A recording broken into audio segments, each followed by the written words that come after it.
Próximo objetivo militar. Next military target. The blatant imperialism of US President Donald Trump is completely devoid of scruples. After the attack on Venezuela and the kidnapping of its president, Nicolás Maduro, the White House is already deliberating on who will be the target of the next military strike. On the list of possible candidates, alongside Iran, Greenland, Syria, and Nigeria, Cuba has now also appeared, directly threatened since yesterday by none other than Donald Trump himself. Where will the next US military attack begin, and who will put a stop to this madness? Good evening, good afternoon, and good morning from Berlin, Germany. Y muy buenos días desde Berlín, Alemania. Comenzamos en esta gélida noche berlinesa. We begin on this chilly Berlin night with the 319th live broadcast of Demolishing Myths Talks.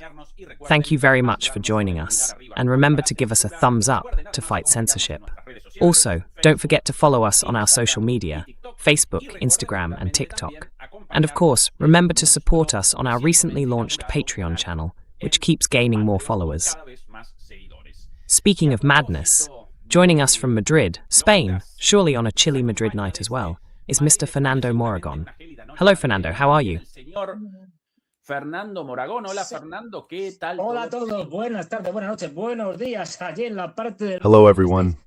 Good afternoon, good evening, good morning, wherever you are in the world, and to those abroad as well. So that said, well, it's not bad here. 10 degrees, tomorrow it'll be 11, nice, as a high. So today I expect a low of -2, but well, that's for tonight, early morning and so on. But tomorrow we'll even have lows above 0, so hey, that's good. That worries me though. Why does it worry me? Because there could be an emigration from Berlin to Madrid, of whom Kurds no, Turks neither, other nationalities no. De turcos tampoco. De otras nacionalidades no. Los alemanes, bueno, los alemanes ya vienen aquí a las playas. The Germans? Well, the Germans already come here to the beaches. That doesn't count.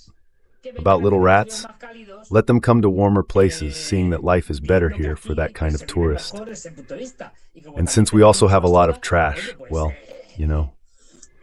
So, I don't know, that worries me. Ever since I saw that video, which I recommend everyone watch because it's a gem, the little rats in Berlin. And we're not talking about politicians, we're talking about the little animal with the snow and all that. It's an amazing thing, the resilience these little creatures have. Amazing. They adapt to everything, just like politicians.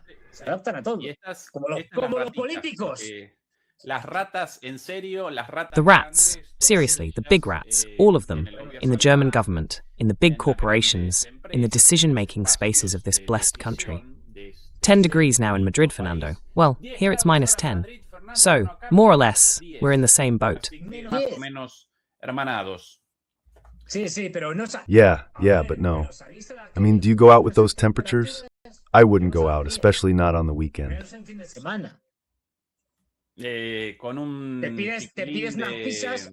With a 3.5-year-old kid, you just can't stay in your apartment, in your home, all day long, because otherwise the little one ends up hanging from the lamps, running up the walls. And outings, of course, are short. Today, luckily, the ice on the sidewalks, on the pavements, is mostly melted, because otherwise the biggest danger is slipping. Not because of the snow. The snow creates a sort of flour-like layer on the surface, not dangerous at all. But underneath that snow, when it's very cold, a layer of ice forms, a terribly slippery layer of ice, even for an adult. And well, you just make your way through the streets as best you can, slipping here and there.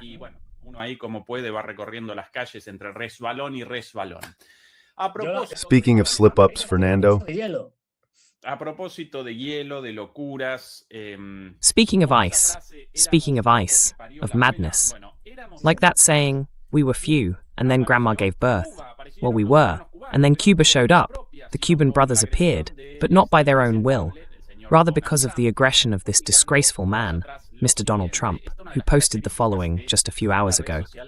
This is one of the features of Donald Trump's social network. Every so often, a reset, an IP check, and these kinds of situations. Now then, once again, Donald Trump. Today, just a few hours ago, he wrote, Cuba survived for many years thanks to Venezuela's oil and money. In return, Cuba provided security services to the last 2 Venezuelan dictators, but not anymore. últimos dictadores venezolanos, pero ya no. La mayoría de esos cubanos han muerto tras el ataque estadounidense. The majority of those Cubans have died following last week's US attack, and Venezuela no longer needs protection from the thugs and extortionists who kept them hostage for so many years. Venezuela now has the United States, by far the most powerful military in the world. To protect them, and we will protect them, there will be no more oil or money for Cuba. Zero. I strongly suggest you reach an agreement before it's too late. Thank you for your attention to this matter. President Donald J. Trump. Fernando, I would remind you, first of all, that Cuba's main export to the world, including Venezuela, does not appear in the security services, not in the thugs, but in public doctors. Indeed. Cuba's main export product, including to Venezuela, is Cuban doctors, who have taken part and continue to take part in the Bolivarian missions and in all of Venezuela's social programs, as well as in many other places around the world. Anyway, this is Donald Trump's post. What's your first impression of it, Fernando? Primera impresión sobre esto, Fernando. Hombre, yo creo que ahora mismo Trump está todo desatado y jubiloso, ¿no? Man, I think right now Trump is completely unleashed and jubilant after the so-called heroic, ironically speaking, abduction, the kidnapping of President Maduro. And he said something like, yeah, whatever. Also, I think Trump is confused. I mean, what Venezuela is doing right now seems very smart to me. I mean, when you have a guy who's completely out of control, and it's not just Trump. Trump is a symptom, not the cause. There's a whole bunch of people behind him who think the same way. Otherwise, he couldn't do anything. So when you have someone like that, who's willing, as he said several times, to bomb Venezuela left and right, north to south and east to west, and leave it a wasteland, well, the governor of Venezuela is talking, apparently reaching certain agreements, at least for the moment, with what we were saying before, buying time. If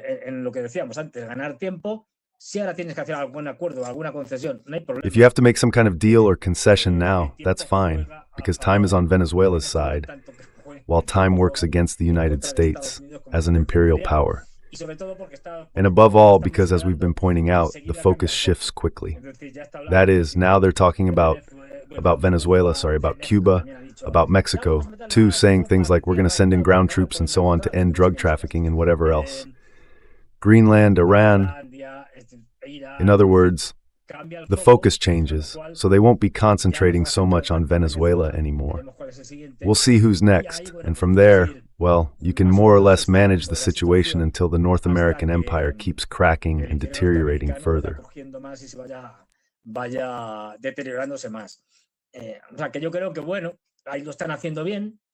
I mean, I think, well, they're doing a good job there, the current president, Delcy Rodriguez. And the thing with Cuba is already a classic. I mean, let's see, there hasn't been a U.S. president who hasn't said terrible things about Cuba countless times. Let's not forget that Cuba already has U.S. troops. There's no need for them to go, since they're already in Guantanamo. And, well, for now, I don't see him doing anything against Cuba. I mean, anything from a strictly military point of view. What they are doing, though, is that the oil Venezuela used to supply to Cuba is no longer being supplied.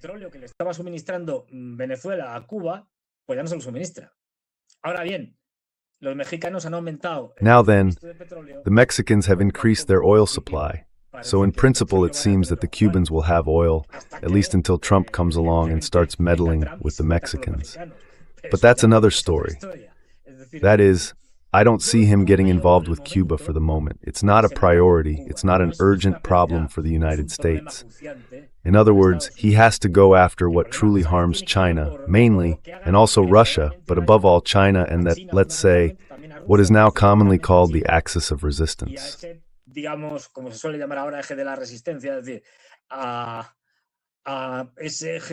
That is that axis made up of Iran, Russia, China, and also including other countries such as North Korea. At one point, Syria was part of it until it fell. Well, movements like Ansar Allah in Yemen, that is the Houthis, or for example Hezbollah in Lebanon. So there's a group of countries that are confronting others. Even in Africa, we have Niger, Mali, and Burkina Faso, which have already formed an alliance among the three countries and are taking radical measures against the United States. In Burkina Faso, Americans can no longer enter, not even as tourists.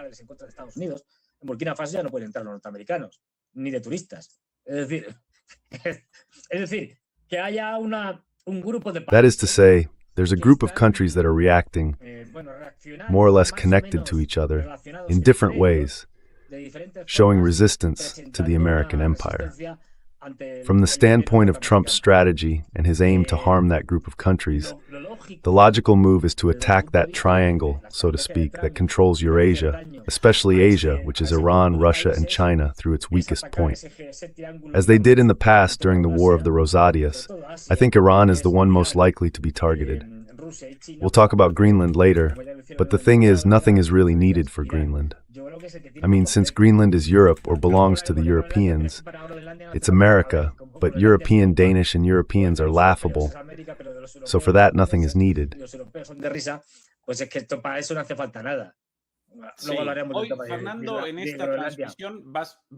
Today, Fernando, in this broadcast, we're basically going to go over the geopolitical scenarios to determine, at least in our prediction, the situation and the likelihood of a US attack.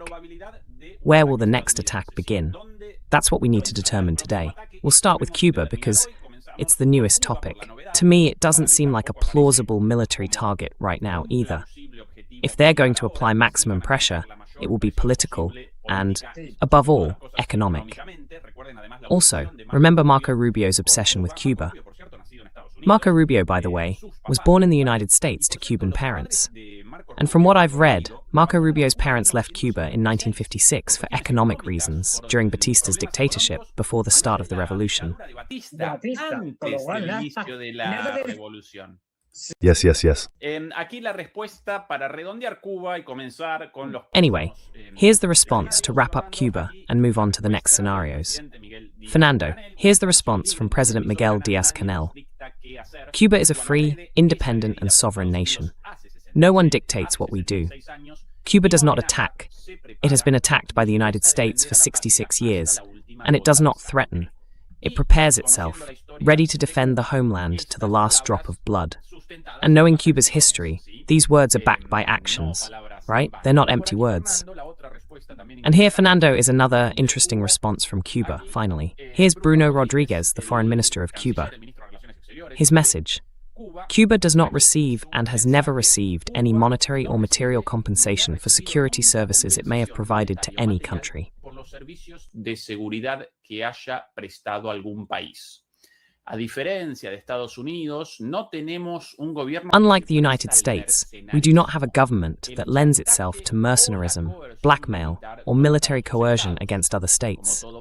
Like any country, Cuba has the absolute right to import fuel from those markets willing to export it, and that exercise their own right to develop commercial relations without interference or subordination to the unilateral coercive measures of the United States. Law and justice are on Cuba's side. The United States behaves like a criminal and reckless hegemon that threatens peace and security, not only in Cuba and this hemisphere, but throughout the entire world. Another subscriber, evidently, to our channel, Bruno Rodriguez, who is my Cuban foreign minister, dear Fernando.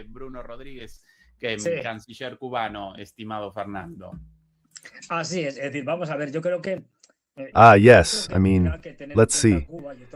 I think, and this is something Cuba and other countries will have to keep in mind for the future, not the immediate one, but a not-so-distant one, that I'm afraid the Americans have learned from the Venezuela issue. They've already realized that invading and occupying countries doesn't work. It's a failure. They can't do that anymore, but they can do what they did in Venezuela and the blackmail they used against it. In other words, we can bomb you, send you back to the Stone Age. If you don't accept our terms, we'll keep bombing, since we have no scruples. We're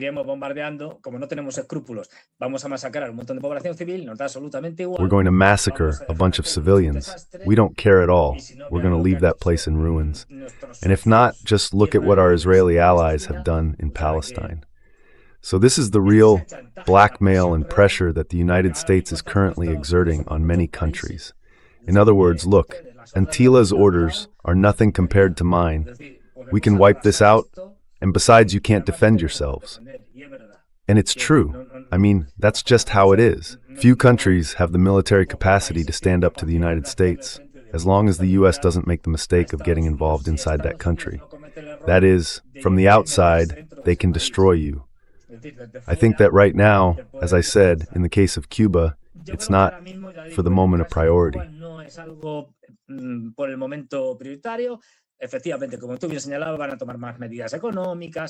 Indeed, as you rightly pointed out, they're going to take more economic measures, more blockades.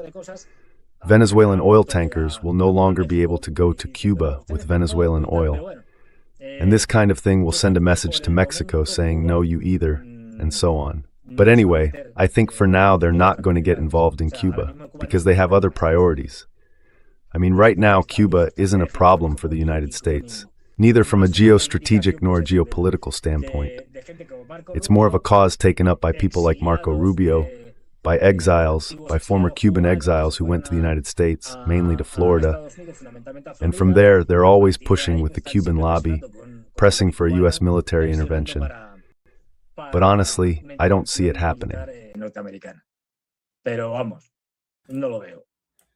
Bien, Fernando. Segundo escenario. All right, Fernando. Second scenario. We can show the map to go over the scenarios, in a way, with an image in mind. Let's start with the United States. Crazy Donald. More and more. Crazy Donald here, in this case placed in Washington.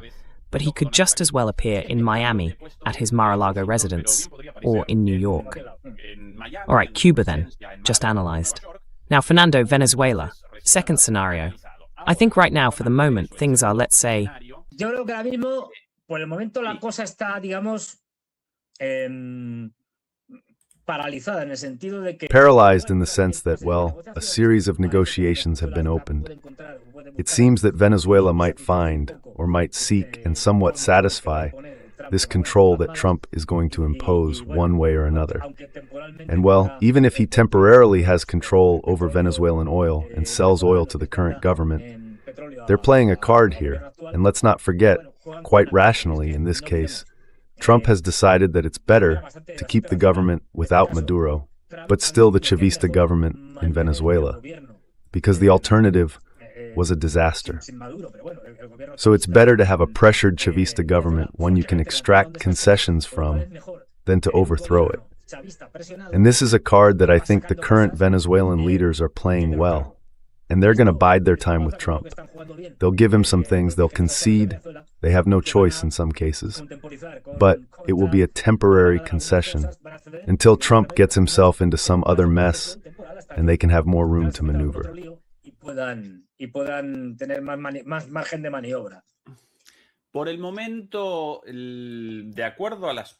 the moment, according to Donald Trump's statements and the reports following his meeting with US oil executives, they would basically reactivate the sale of Venezuelan oil to the United States on a much larger scale, as it was before the massive sanctions began in 2014. That would supposedly define the agreement under negotiation.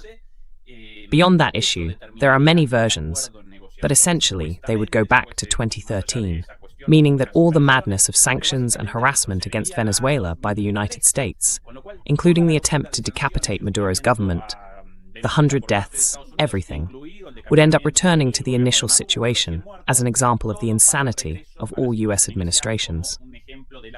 And let's also remember that with these people, any signed agreement, any, means nothing. Yes.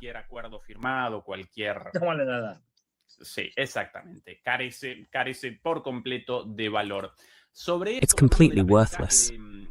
On this point, Fernando, about learning to reject invasions because of their enormous costs, the risk of getting bogged down and so on, the Speaker of the House, Republican Mike Johnson, responded very sympathetically to a question that accused him, or accused the Trump administration, of carrying out a regime change operation, as they call coups d'etat, right? And pay attention to what Mike Johnson said in English. We were discussing some things. I mean, the way the press is presenting this is incorrect. We are not carrying out a regime change operation. This is an operation demanding a change of positions by a regime. That's the difference, Fernando. Not a regime change operation, but a demand for a change in a regime's position by force.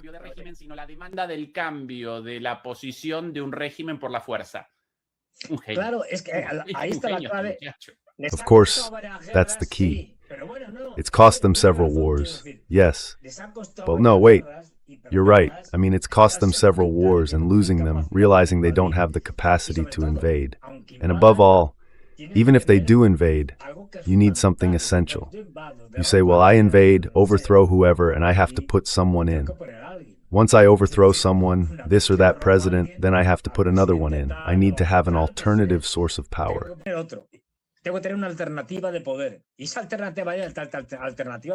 And that alternative power must have at least some degree of popular support from whoever it may be, that is, from the opposition, but real opposition.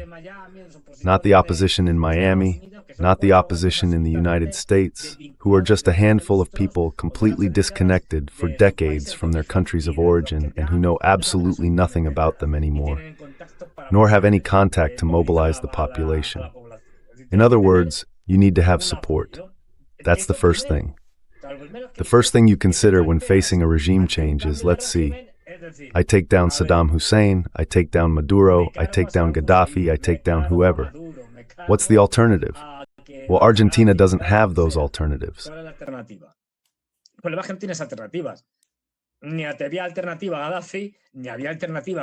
There was no alternative to Gaddafi, nor was there an alternative, as we saw, to Saddam Hussein. That is to say, there is no alternative to Maduro, to Delcy Rodriguez, or to whoever the current Venezuelan government appoints. What they realize is that the so-called alternative, meaning the opposition, is incapable of governing anything.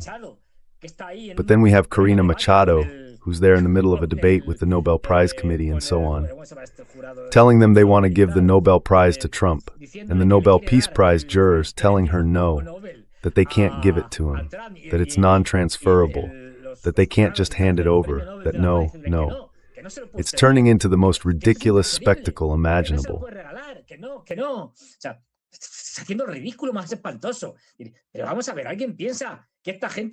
But come on, does anyone really think these people can govern anything?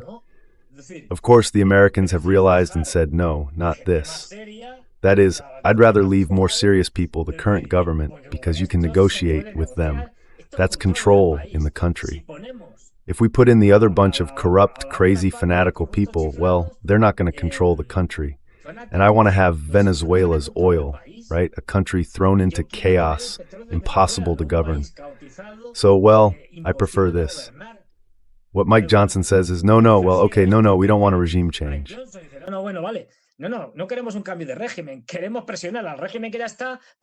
They want to pressure the regime that's already in place to do what they want.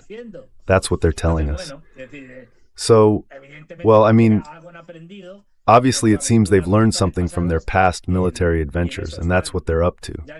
As I said, for now, what they want to do, and what it seems they're discussing and negotiating, is to impose absolute control over the oil. That is, for American oil companies to handle its extraction and so on, and then sell it, with one part going to the Americans and another part supposedly going to the Venezuelans.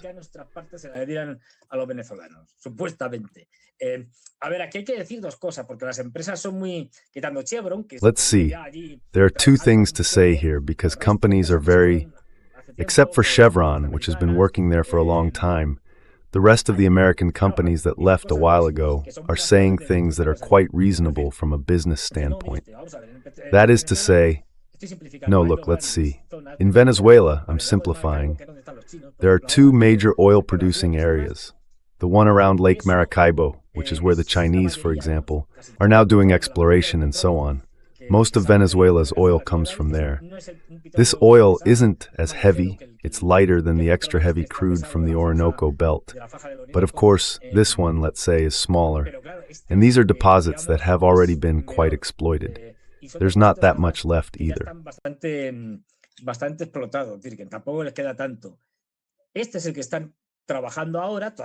This is the one they're working on now. There's still some left, that's why the Chinese are going there.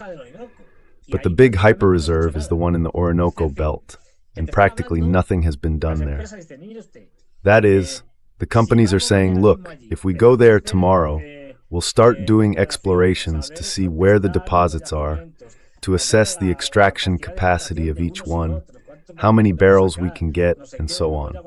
Then once we see that, we start building infrastructure, which isn't just strictly oil-related. We need to build roads to the coast, reaching a port to ship the oil. On top of that, you're in the middle of the jungle. No easy task.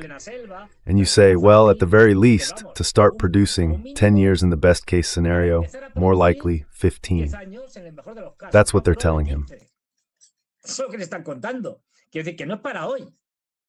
It means this isn't for today. So, well, they're resisting in that sense because they say, no, well, we'll see. And they also say, well, what legal security guarantees do we have? Because, after all, what's going to happen is that it'll be imposed. So will those contracts remain once he's no longer around, or once the American empire declines further? Will Venezuela respect contracts that were more or less imposed? Well, no one knows. Will Trump keep destabilizing Latin America and also Venezuela within Latin America? And will he get involved with Colombia, and then the whole Colombia-Venezuela mess blows up? No. We, like all oil companies, already know that money is very timid, and what I want is stability. You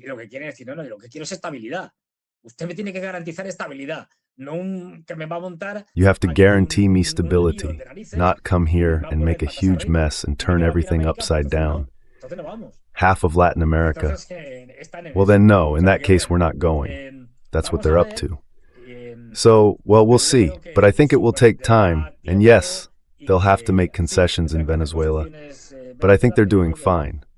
I mean, there's no other choice but to make concessions.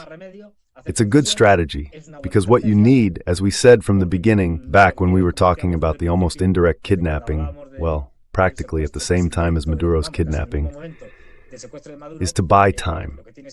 And I think the Venezuelan government understands that very well. In other words, let Trump and company get bogged down in other messes, come out burned or defeated on other fronts, and that will strengthen Venezuela's position in the medium term. Fortalecerá la posición de Venezuela a medio plazo. Bien, en cuanto a señales concretas, Fernando. Well, as for concrete signs, Fernando, as always with Trump, contradictory signals. For instance, here we have these images from Venezuela's Maiquetía airport. In Venezuela, air traffic was reactivated after the lifting of the air blockade imposed by the United States. They're the national flag carrier, Conviasa, at Caracas's Simón Bolívar Airport. But at the same time, in parallel, this from just a few hours ago, the State Department's renewed warning to Americans. By the way, in Venezuela, the security situation remains unstable.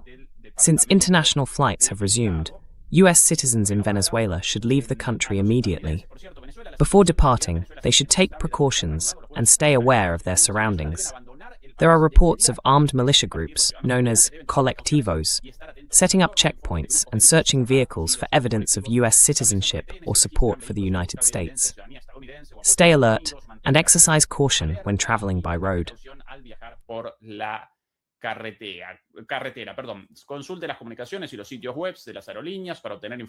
Check the airline's communications and websites for updated information. Venezuela has the highest travel alert level, Level 4, do not travel. Well, as always, a bit of good and bad news. By the way, this thing about the colectivos checkpoints hasn't been seen anywhere, not even in opposition media in Venezuela, an invention of the State Department. But well, it's all part of building a collective narrative, isn't it?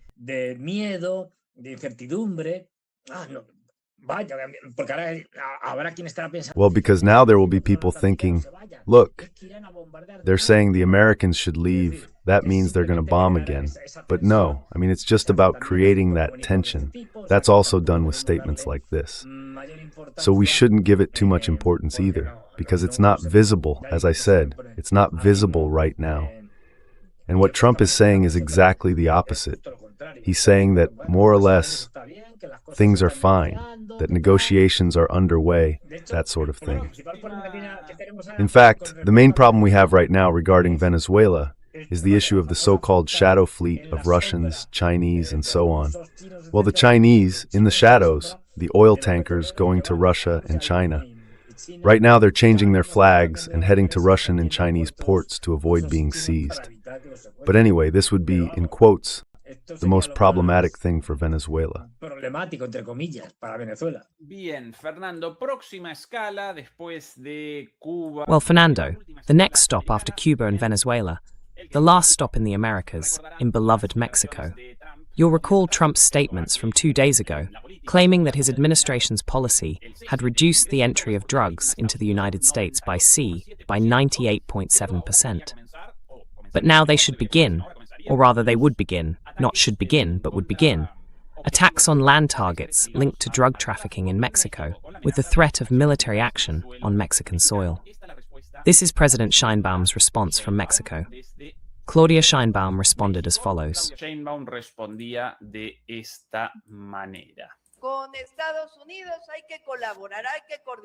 With the United States, we have to collaborate.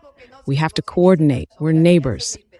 But there's something that's not up for negotiation, and that's sovereignty. That's the independence of our nation. As we also say, there's no point otherwise. We have to keep working together, and results will come. Look, the amount of drugs crossing from Mexico to the United States has been cut in half thanks to the work that's been done. They also have to work to reduce consumption. They need to reach out to their young people so there isn't so much drug addiction. It's a comprehensive effort to address the root causes and also to reduce impunity. Bien. Ay, perdón. All right. Oh, sorry. With the United States, we coordinate, we collaborate, but we never subordinate ourselves. And independence is not negotiable. Bien. Bastante claro. All right, step forward, Clarita. Claudia Sheinbaum, do you think there's any chance of a military attack on Mexican territory now, in the context of this setback, this blatant imperialism, Fernando? Yo no veo, tampoco tiene, o sea, desestabilizar México. I don't see it. Destabilizing Mexico isn't in the United States' interest because, among other things, they have many industries there in Mexico. So, I don't see it.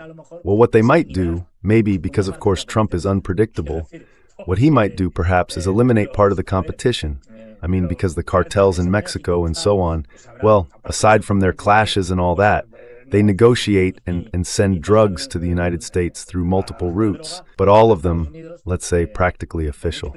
I always remember, it's been years but still, how some cases were found of U.S. military transport planes at U.S. bases arriving loaded with drugs.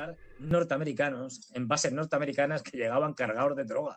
Quiero decir, si el problema de la droga no es los cárteles de México. That is, if the drug problem isn't the Mexican cartels or others elsewhere and so on, the main beneficiaries of the drug trade are the United States and its elites, the CIA and the Pentagon, for carrying out all kinds of operations.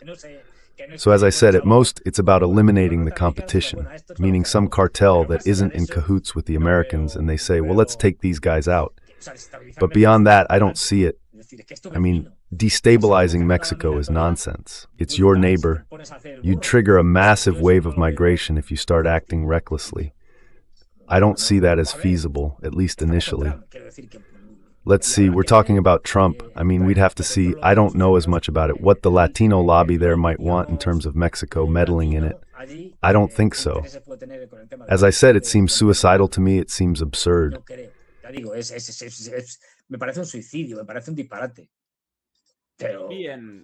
All right, Fernando, from Cuba to Venezuela, from Venezuela to Mexico, and from Mexico to Greenland, the largest island in the world.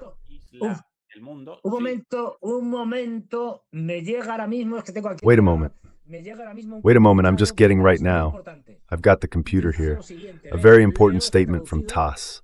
It says the following. I'm reading, it's translated, as you know, TASS also publishes in Spanish. It says the following. Stockholm, this information comes from Sweden.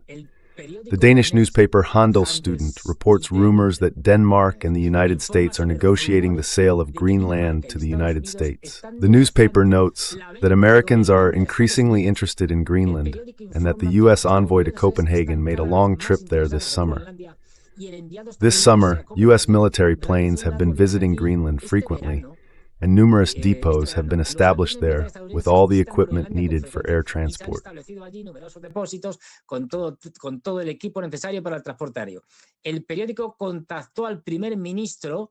The newspaper contacted the Prime Minister, who denied these rumors. However, the newspaper views this denial with skepticism.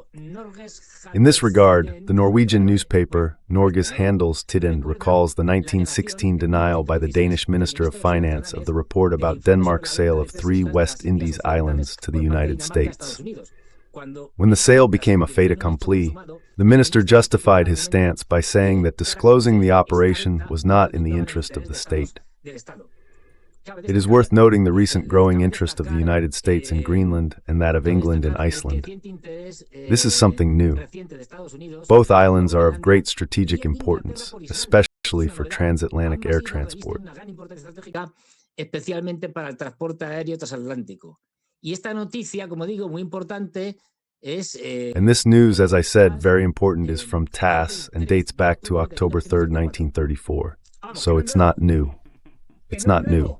I mean, it's not new with this, my friend. But look, 1934, look. People don't remember this, and it's true. In this news piece, they were talking about how the Danish government lied while negotiating with the United States over the sale of part of the Danish Virgin Islands, which they eventually sold. In the 20th century, 3 islands in the West Indies that belonged to the Danes, well, they kept quiet and then sold them. So we have a precedent for the sale of islands in the 20th century. Previously, they had already sold things like, well, or had them taken away, like New Amsterdam, etc., which later became New York, which in that case was also a Dutch colony.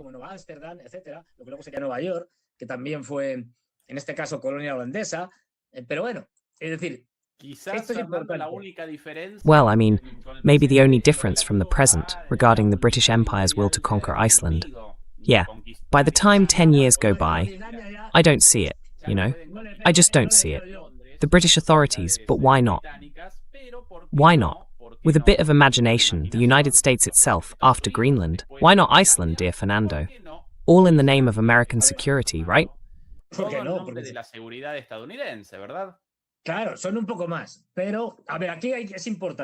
Sure, there are a few more, but let's see. This is important, because Greenland is key. It's very important for the United States for many reasons, which we'll look at now. First, let's talk about the Arctic part. The polar melting of the North Pole of the Arctic, which keeps increasing and seems likely to continue melting even more, has already made 2 historic routes navigable in summer and in the near future also in winter, the Northwest Passage and the Northeast Passage. The Northeast one, the Russian route. As you can see here, it's quite clear. Russia occupies half of the Arctic coast, and the rest is divided among several others.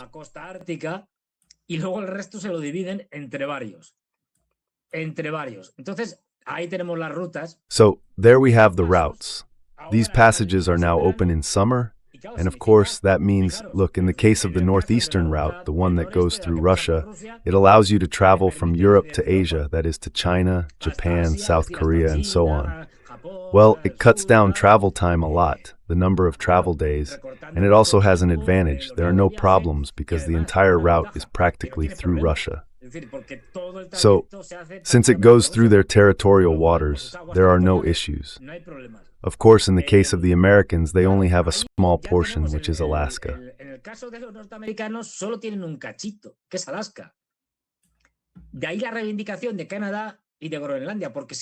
That's why there's interest in claiming Canada and Greenland, because if they get both, the other half, there it is, you can see it clearly, boom, boom, boom, boom, boom, and from there you reach China, Japan, South Korea, wherever you want. The other half, in fact, if I remember correctly, takes about 35 days or so, compared to 45 through the Suez Canal in the best case scenario. Like I said, much more stable, much better. And this is stirring up a different kind of concern in me, because it's going to be one of the key trade routes in the future. The same goes for the Northeast Passage. The Northeast Passage would make the Panama Canal much less interesting. Why? Because we can see that ships would go from Alaska through Canada, Greenland, boom, boom. Por Canadá, Groenlandia, pum, pum. Y a partir de ahí bajarían. Ahora bien. And from there they would go down. Now it could also head toward Europe, meaning toward many places. However, there are several problems here. First, in the division and claims of the Arctic countries, of course, the United States has a relatively small share, which corresponds to Alaska. If we include Greenland, it gets quite a bit more. If we include Canada, it controls everything. This is important because we must not forget that the Arctic has many resources, especially oil and gas resources, which are already being exploited in Russia, for example, but which remain among the last barely tapped reserves of oil and gas. So there's a lot of interest from everyone in getting a piece of it. Luego hay mucho interés por todos por hacerse con un cacho. Entonces, esto para empezar. So this is about to start. Yes. Yes. Here's a piece of news from today, Fernando, in the Daily Mail, a British newspaper. The plot to invade Greenland. This is translated by the browser. Here's the original in English. Donald Trump orders military chiefs to draw up a plan to invade Greenland. The President of the United States was emboldened by the success of the operation to capture Maduro. And on the front page of the British Daily Mail, they present this, recalling Trump's latest statements on the subject. Recordando las últimas declaraciones de Trump sobre el tema. Atención. Sí. Attention. About money for Greenland yet. I might talk about that. No estoy hablando aún de dinero. I'm not talking about money for Greenland yet, although I might soon. But right now, we are going to do something on Greenland. But right now, we're going to do something in Greenland, whether they like it or not. But beyond that, right now we're going to do something for Greenland, whether they like it or not. Because if we don't do it, Russia or China will take over Greenland. Because if we don't do it, Russia or China will take Greenland. Y no vamos a tener ni a China ni a Rusia. And we're not going to have either China or Russia as partners. I'd like to make a deal the easy way, but if we don't do it the easy way, we'll do it the hard way. By force, basically. The hard way, ¿sí? Por la fuerza, básicamente. Los periodistas, como locos. And by the way, I'm a fan of Denmark. The journalists are going crazy. And by the way, I'm a big fan of Denmark, I have to say it. They've been very good to me. The fact that they had a boat there 100 years ago doesn't mean that they... Soy un gran fanático, pero saben el hecho de que hayan... I'm a big fan, but you know what? The fact that they had a boat reaching Greenland 500 years ago with a Dane doesn't mean they own that territory. Danish or Dane. Yeah, and he always brings up that "oh, I like it" thing. In fact, the other day, in some really racist comments of his, he said, "I really like Danish and Swedish immigrants, tall and blonde, not the Somali ones, short and brown." Chiquitos y marroncitos, bien racista. Very racist. I mean, this guy must have gone on a movie marathon, like watching it over and over, and he picks up this mobster style of I mean, no. I could even consider militarily invading Greenland, but look, I really like the Danes. They're very nice people and all that, right? This is very The Godfather. I mean, that kind of thing. So, well, this operetta-style mobster attitude and all that, Trump loves it, and, well, what can you do? But look, from a realistic point of view, I don't think it's even necessary. I mean, this is a threat he makes because he has to make it. But the Danes must already be thinking about how to hand over Greenland to Trump without anyone noticing. I mean, making it look like, well, a process of independence. Also, let's not forget that the Greenlanders, about 57,000 inhabitants, the vast majority of them, all the parties, in fact, there are 5 or 6, except for one, are all pro-independence. I mean, they would want independence for Greenland. Well, the U.S. administration is already handling everything, from outright bribery. We're going to give them... Well, at first they said it would be cheap, 10,000 euros each. But 10,000 euros, you wouldn't sell yourself for that. Then 100,000. Well, 100,000 isn't bad, but still, they also mentioned $1 million. Well, $1 million is something else. I mean, for $1 million, you could sell yourself. It would be cheap for them. But Fernando, could they, across the entire territory, put up $1 billion per person? That would be $50 billion for the purchase of a territory like Greenland.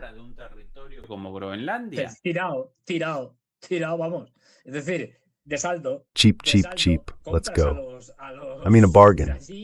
You buy from those over there, and to top off the deal, Elon Musk has offered to give each of them a Tesla. I mean, I don't really know what they're going to do with a Tesla in Greenland. But, well, they can park it in the garage and keep it there because I don't see the conditions being very suitable for driving that kind of vehicle.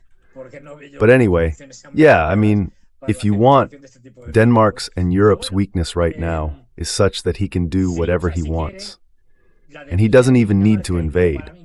It's enough for him to pressure the Danish government in 1,000 ways, since the Europeans, they haven't said it, but it's already clear, aren't going to stand up to him.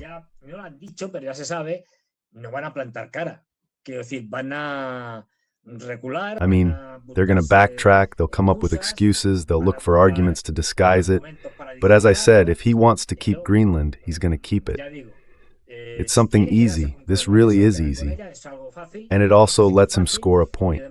Because more or less, aside from those famous 8 or 9 wars he supposedly ended, and he hasn't ended any of them, that's all made up. This would actually be a real achievement, in the sense that, look, it's a very significant annexation that would greatly enhance the United States, both in terms of territory and resources. And now we'll get into what Greenland has. Besides what we've already discussed, how interested is Mr. Trump in it?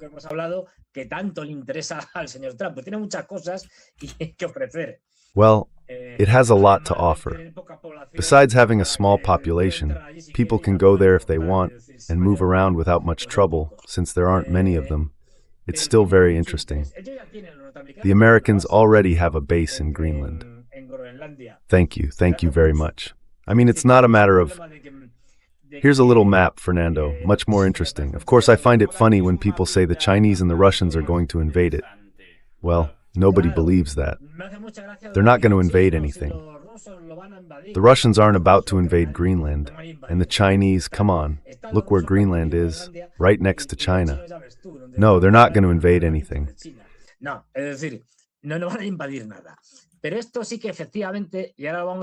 But this really is indeed, and we're going to try to explain it now, as I said, here in a place called, well, it's practically unpronounceable or something like that. That's where the American base is, and it's been there for many years, since the 1950s. So this isn't new.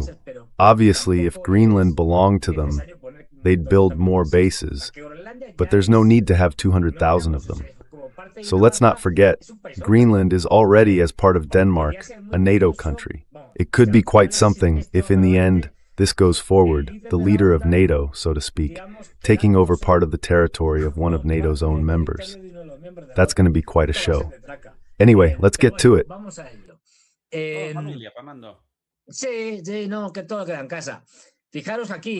Yes, everything stays in-house. Look here at the different little dots we see along the coast, especially the coast closest to Canada. They've got a bit of everything. That is, they have copper, diamonds, gold, graphite, iron, nickel, rare earths, the famous rare earths, titanium and vanadium, tungsten, zinc. Basically, they've got it all. In fact, the rare earths are already being exploited by North American companies.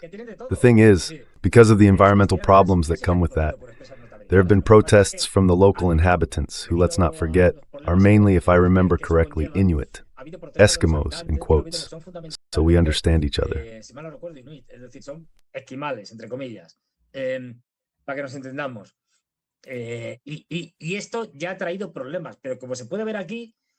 And this has already caused problems. But as you can see here, mineral wealth is key.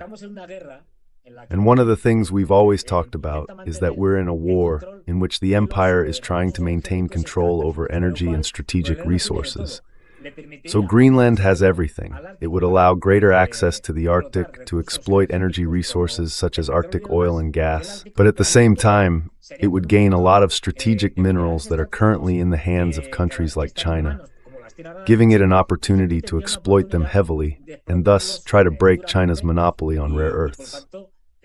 Intentar romper el monopolio chino de las tierras raras. Entre otras muchas cosas, no olvidemos que el cobre ya among many other things. Let's not forget that copper is becoming scarcer, even though there's still a lot of it, and production is high. Another important thing I almost forgot. Why are they also interested in Greenland? They're interested in tech companies. And not just because of these kinds of minerals. What for? To set up those famous data centers there. Why? Because it's very cold. And one of the things data centers for artificial intelligence need is cooling, since they generate a lot of heat. So all those data centers work very well there. They have another name. What do they call them? I can't remember. Cooling, yes, for data centers, for artificial intelligence centers. Yes, indeed. They already want to set up a bunch of them. So Greenland is a very coveted prize, and as I read, they want to swallow it up because it really has many advantages. A small population, lots of resources, and the potential to put all sorts of things there, like those data centers. So it has everything, and it's very easy to get, with Europeans who are already giving in from the start, right? That nonsense Macron said about going there to defend it, or as some others have also said that he was going to defend Greenland. He doesn't even believe that himself. He's not going there, not at all, zero, nothing, no.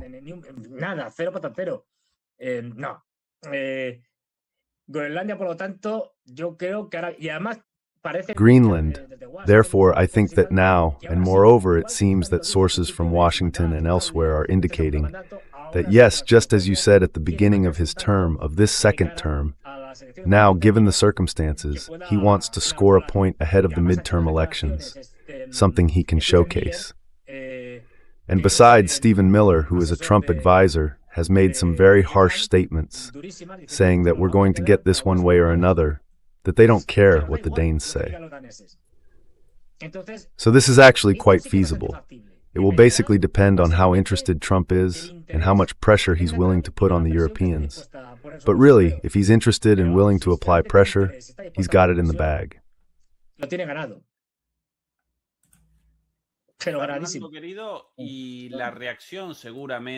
But totally deserved. And the reaction will surely be furious, warlike, nationalist from Europe regarding this. Will the United States conquer part of Europe, and Europe won't react?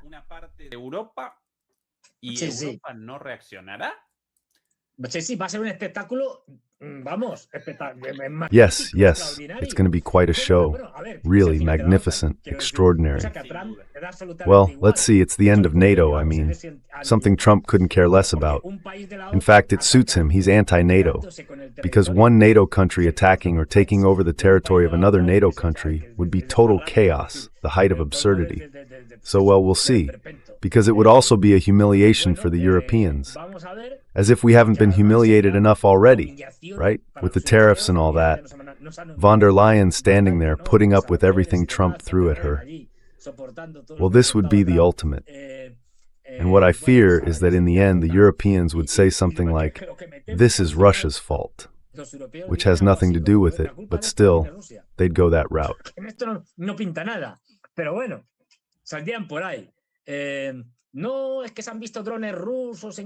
It's not like Russian drones have been seen in Greenland or anything, or Chinese ones, or those doing covert operations.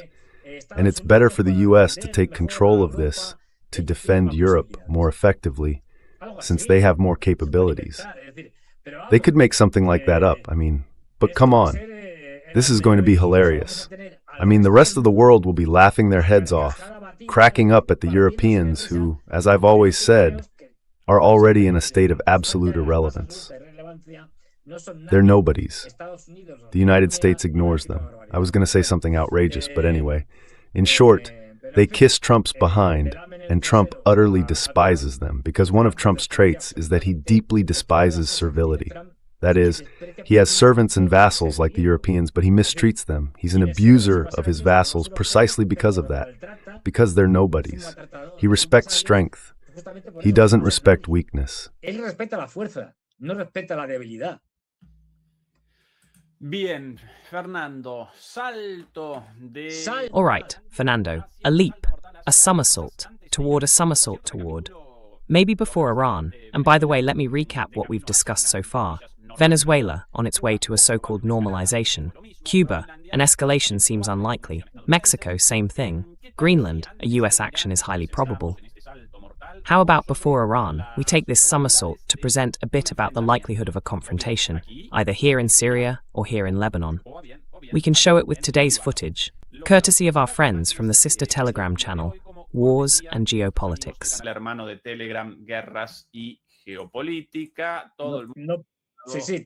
Yeah, they just keep publishing. It's an avalanche of news. The subscription to that channel. Over here, a short video also from them about Lebanon. This is the situation in the midst of the ceasefire agreements between Israel and Lebanon. Even so, they still carry out airstrikes on Lebanon almost every day. And here, images courtesy of Raza Geopolitica from Syria. This is the state of Aleppo, thanks to a drone image.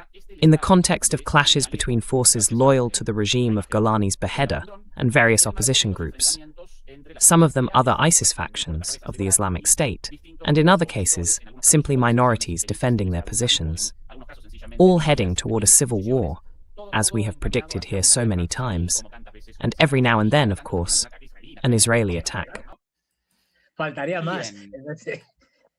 Yes, of course, naturally. Well, here we have...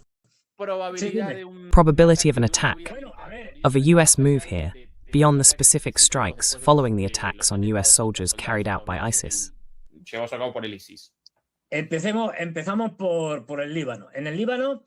Let's start with Lebanon. In Lebanon, as you rightly pointed out, there's been bombing today, plain and simple. That is, every 2 or 3 days they bomb.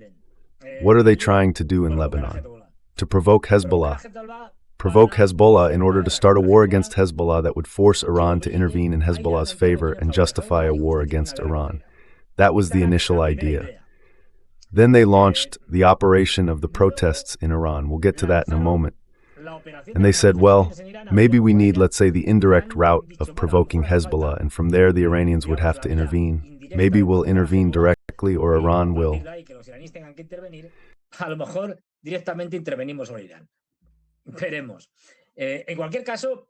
We'll see. In any case, Netanyahu, when he went to see Trump late last year, got his approval and blessings for the next war. They're just waiting for the right moment. So this is apparently already decided for there to be an extension of the 12-day war. And well, in the case of Syria, in the case of Syria, let's see, the clashes in recent days have mainly been concentrated in Aleppo. By the way, a beautiful city. I had the chance to be there before these wars, and it's a shame because it's a spectacular city. Anyway, or it was. I don't know what it's like now.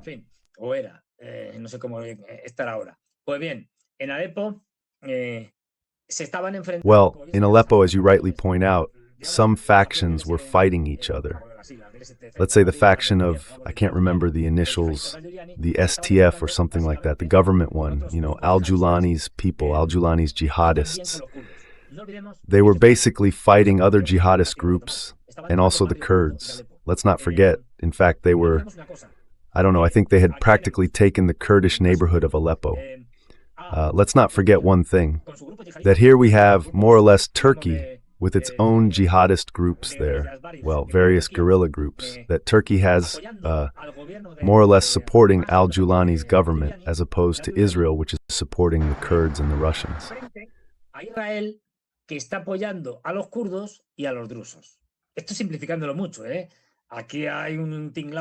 This, to put it simply, there's a huge mess here because there's a tribal system that makes the Arab tribes, depending on which ones in Syria, switch sides and change allegiances.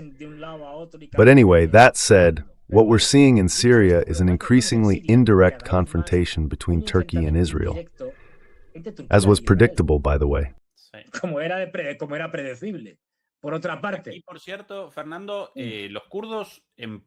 And by the way, Fernando, the Kurds control practically half of... Yes, exactly. In this part here, the yellow one, all of that. And here, al-Julani's regime, with Turkey's support from up here, right? This little piece, by the way, down here, a small piece that's kind of independent. United States. Exactly. All of this, around the base, located right here, in the tri-border area. This is controlled by the United States. And the Russian bases, one here, in Latakia. Yes, at the port, and near Meymim. Mispronounced as always. But it's close. I mean, that's a base. The attack is at the port. Meymim is an air base, a bit further inland. The concentration of actors here, Fernando, Israel, Turkey, the United States, Russia, the Kurds, the Islamic Army, Sunni Muslims, Shia Muslims, Druze. Who else?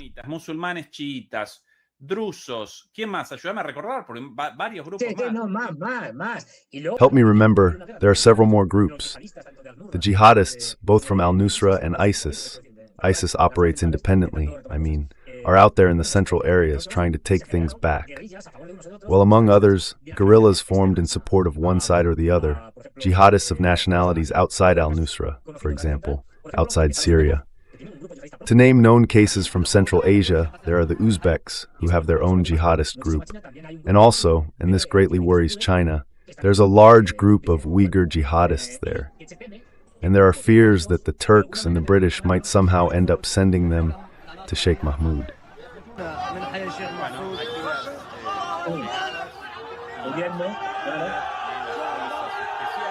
This is heading toward beyond. We've presented this 1,000 times already, but beyond the sometimes extremely complex details, religious, ethnic, political, economic, geopolitical disputes, this is heading toward a civil war. The al-Assad regime, despite, well, a civil war that deep down never really stopped existing.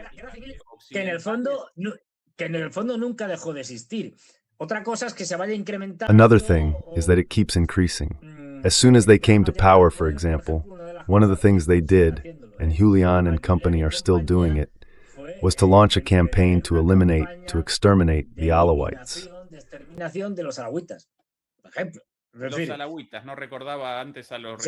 The Alawites. I wasn't referring to the Russians before, but to the Alawites.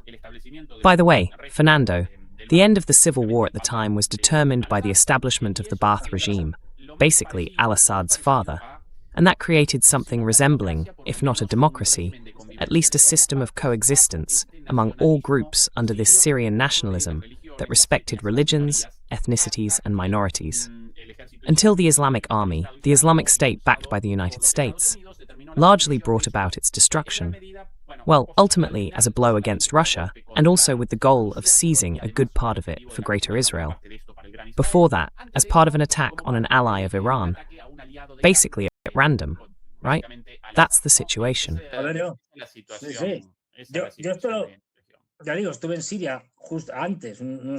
I'm telling you, I was in Syria just before, a few years before the famous Arab Spring revolutions, which were a disaster. I was there before, and I can tell you this myself. It's not something someone told me because I saw it. So, was Syria a democracy? No, I'm telling you it wasn't. Obviously not. Now then, was there, or is there currently any Arab country that's a real democracy?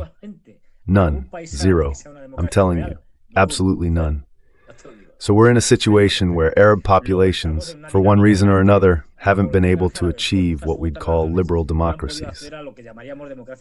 Well, there's a fundamental difference, and that's what has changed. Religious tolerance used to be extraordinary.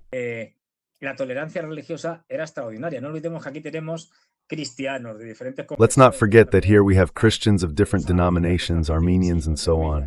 The Alawites, which is a kind of Shiism, in quotes, Shiites, Sunnis, and there, and I've told this several times, I was, for example, in Damascus, in the old city of Damascus.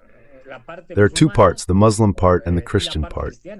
In the Christian part, I had, let's say, a normal life. In the restaurants, no one said anything to you. I remember it was spring, and the weather was already nice, warm, and all that. And the Christian girls, for example, wore miniskirts and low-cut tops. Since they were Christians, no one said anything to them because they didn't have to, let's say, submit to Islamic doctrines or Islamic regulations.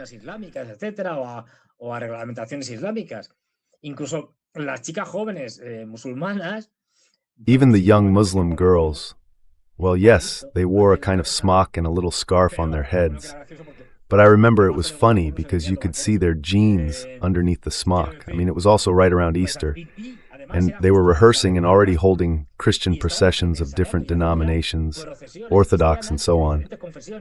And I saw them, I went into places and all that, with drums and whatever, without any problem.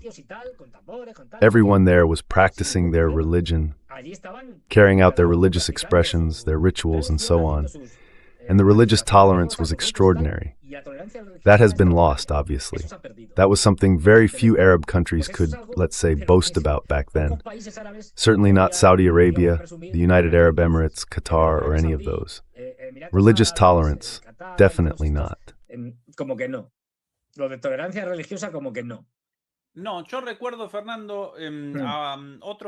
No, I remember, Fernando, another country somewhere, with peace achieved after years of internal wars between Sunnis and Shiites, with someone surely known to all of you, named Saddam Hussein in Iraq.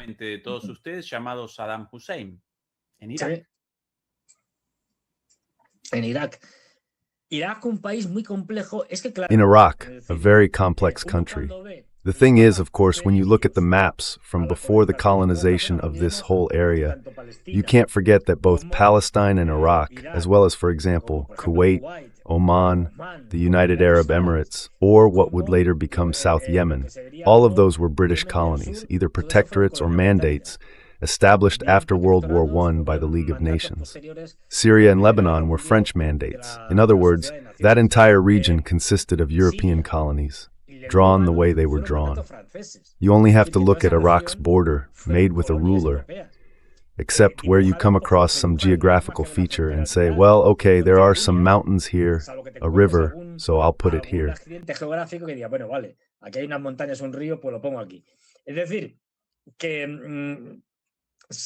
That is to say, artificial states were created in which very diverse people lived together. Within the Ottoman Empire, as a great empire, even in its final days, it occupied a small part of Europe until 1913, when it lost everything except what would be more or less present-day European Turkey. But it had, for example, all of Anatolia, all of Syria, Iraq, Kuwait. Then it extended down the entire Persian Gulf coast, Hassa, and even included Medina and Mecca. In other words, it was a conglomerate of countries, or rather of diverse nationalities, for which the Ottoman Empire, in general, was quite tolerant.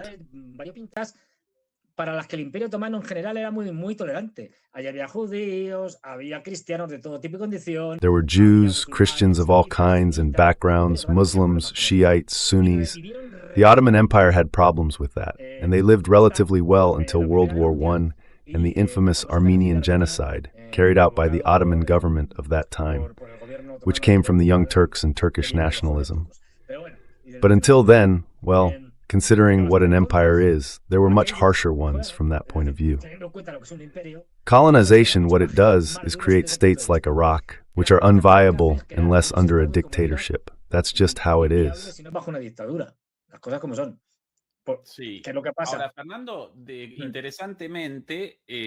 Now, Fernando, interestingly, which dictatorships or political movements were able to create peace among those colonial or post-colonial states? In both cases, Baathism, a pan-Arab, nationalist Arab socialist movement, a very particular kind of socialism, yes, influenced by the socialism of the Soviet Union, but above all, pan-Arab. And it emerged both in Iraq, one example with the Husseins, and in Syria, with the Assads, all of them from the same pan-Arab Baathist political movement, known as Baathism. Pan-Arab national constructions, flexible, with religious tolerance for everyone, authoritarian, but within the existing possibilities, undoubtedly variable, right? Variable, ¿no? Y aquí tenemos un montón de países. And here we have a bunch of countries, and what you're saying is very important, because of course we tend to think that jihadism comes, well, from the Middle Ages. But no, I mean modern jihadism, the one we're seeing now, is basically an American and Saudi invention. I'm simplifying, but what I mean is, what do we find when the decolonization of this whole region takes place? We find an Algeria of the National Liberation Front, an Algeria under Boumediene, and so on. Nationalist, socialist, or quasi-socialist, that is secular. In other words, an Egypt like Nasser's Egypt. In other words, we find, well, a Syria like Hafez al-Assad's. Later on, of course, Saddam Hussein was rougher, right? Luego, posteriormente, ya Saddam Hussein sí que fue más bruto, ¿no? En este sentido, sí que hizo bastante barbaridades. In this sense, he did commit quite a few atrocities, much more than Hafez al-Assad, but they were nationalist, non-religious, secular movements, with all their flaws, and they had many. Who was the creator, the promoter of a jihadism that practically didn't exist at that time? In the 60s and 70s, let them tell me. There was almost nothing. Yes, we had the Muslim Brotherhood, which dates back to the early 20th century, based in Egypt and so on, but they didn't have many opportunities. Well, the United States, Saudi Arabia, and then mainly Pakistan through the war in Afghanistan, etc., started bringing out all these movements. Let's not forget who bin Laden was. No olvidemos quién era Bin Laden, por poner así. Pero eso desde los 80, But that's from the 1980s, from the late 1970s and onward. The earlier Baathism from the 1940s. Since the 1940s, with two positions uncomfortable for the West, and above all for the United States, positions shared by Saddam Hussein's Iraq and the Assad's Syria. Two positions. On one hand, oil nationalized and controlled by state-owned companies, oil in the hands of Iraqis or oil in the hands of Syrians. And secondly, an open rejection of, y en segundo lugar, un rechazo abierto a Israel y un apoyo a la causa palestina. Toward Israel, and an unforgivable support for the Palestinian cause, Fernando. Unforgivable. And in fact, they have paid the price. That is to say, just like Iran. Let's not forget that recently, just a few days ago, if I'm not mistaken, it was the anniversary of the coup d'etat against Mossadegh, the Prime Minister of Iran, the famous Operation Ajax, in which the British and Americans prepared a coup to overthrow a democratic government, a truly democratic one, elected in an election, and to establish a dictatorship in Persia. Why?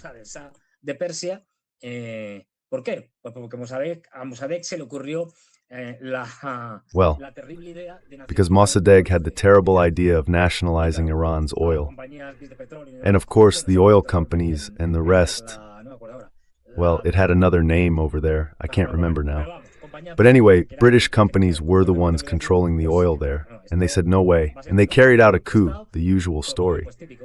I mean, that sort of thing isn't forgiven. Just like later on they didn't forgive Gaddafi for wanting to create a pan-African currency backed by gold, a gold dinar. They said, no, that goes against the dollar, we'll take him down.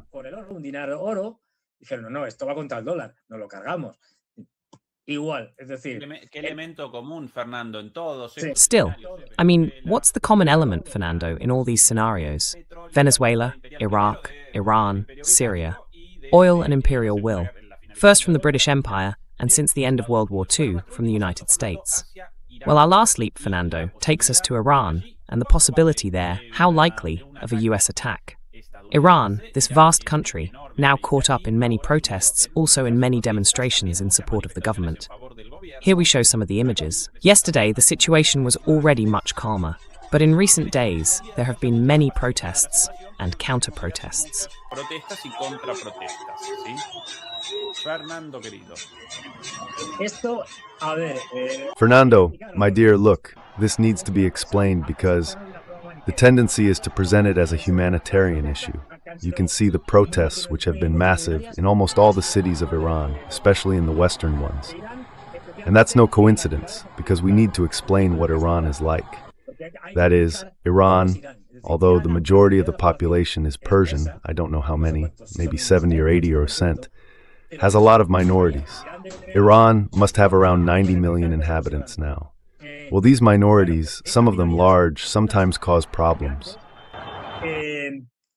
A veces presentan problemas. En este caso es interesante que la minoría. In this case, it's interesting. And the Azeri minority, that is the Azerbaijanis who live in Iran, let's not forget there are more Azeris, meaning more Azerbaijanis, in Iran than in Azerbaijan itself, has not moved. Other times they have. The Kurds in particular have mobilized from Iraq, from Kurdistan, and from here. Why? Because there are several Kurdish parties, heirs, for example, of the People's Mujahideen and so on, that oppose the government of the Ayatollahs in Iran.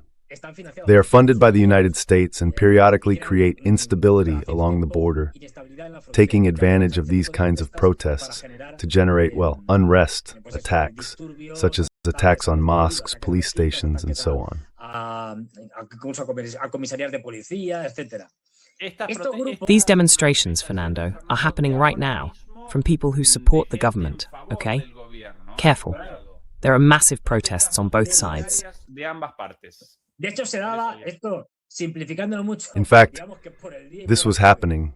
Putting it very simply, let's say that during the day and in the afternoon, the opponents were demonstrating, and at night the supporters were. But anyway, there's been a lot of destruction.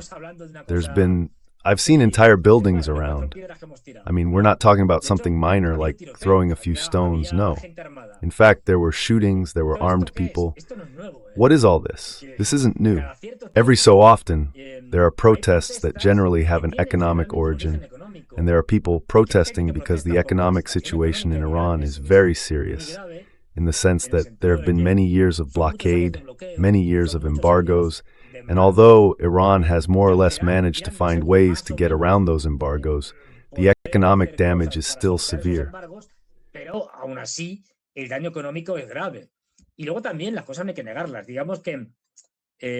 And then we also shouldn't deny certain things. Let's say that the Iranian economy has been poorly managed overall. Poorly managed because they have a problem, a serious problem with corruption. And people notice this. In addition, Iran has a very particular issue, the Revolutionary Guards, the key Revolutionary Corps. Because in Iran there are two major military bodies, to put it simply, the Revolutionary Guards and the army, let's say the regular army. That is, they're not the same, they have different chains of command, although ultimately the Revolutionary Guards call the shots. Well, the Revolutionary Guards own a lot of companies.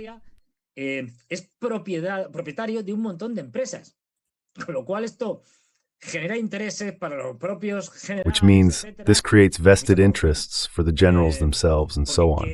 And a lot of corruption, because when a military body owns a bunch of companies, well, that creates problems, for example, in the market. In the market, the so-called market economy and all that has been one of the places where protests have started, and it's true that the situation, the rise in prices of different raw materials and so on, has led to these protests. Protests that aren't new and that happen from time to time in Iran, but that nonetheless, every time they occur, are instrumentalized, or attempts are made to instrumentalize them by figures, by Iranian agents working for the United States, the CIA, and especially the Israeli Mossad. And that's what we're seeing. There are more images of protests in support. We'll show them one by one, all of them massive, by the way. Yes, yes. The protests we've seen these past few days have been very large. This Saturday, that is by Saturday night, there were practically no violent protests left. There were none in Tehran, and in many places they had basically ended. So now things are relatively calm. In fact, this is one of the things we were talking about earlier. While Netanyahu and company were thinking about provoking a war against Hezbollah to directly involve Iran, they stopped the plan when they saw the opportunity to use these demonstrations, taking advantage of the network of agents they have inside Iran, to destabilize the country and use it as a pretext to, well, bomb, and so on. In fact, both from Israel and from Trump and his various cronies in his administration, all they've done is issue statements about freedom in Iran, and Trump has even said he was willing to bomb, in order to free the Iranians from the yoke of the Ayatollahs. Para liberar a los iraníes del yugo de los ayatolás. If they shoot at the protesters, we'll attack Iran. Those were Trump's exact words. And then a call from the Shah's heir as well. Very funny. Que tiene narices el llamado y el heredero. It's unbelievable. The so-called heir really has some nerve, tremendous nerve, as you can see. An heir with nerve. Now, if you take a picture, you'll see, well, I have to say, how mean. No, it's just that, come on, some things are obvious. It's like if someone told me I'm bald. I mean, this man's got a lot of nerve, as you can clearly see.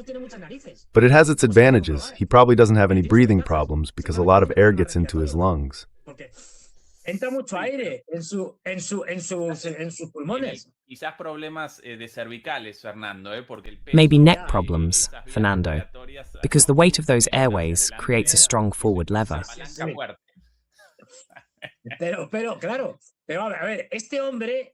But of course, this man, there he is, with that nose of his.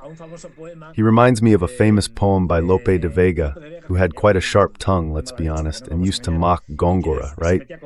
The two of them used to tease each other. He said he was a man stuck to a nose because Góngora had quite a prominent nose. Well, you could say something similar about this man. He was a man stuck to a nose. Anyway, let's leave Lope de Vega's grandfather aside, and let's see the supporters of that. I mean, this has been widely published by the Americans. This man lives in the United States. The people who support the Shah can be counted on one hand. Practically no one.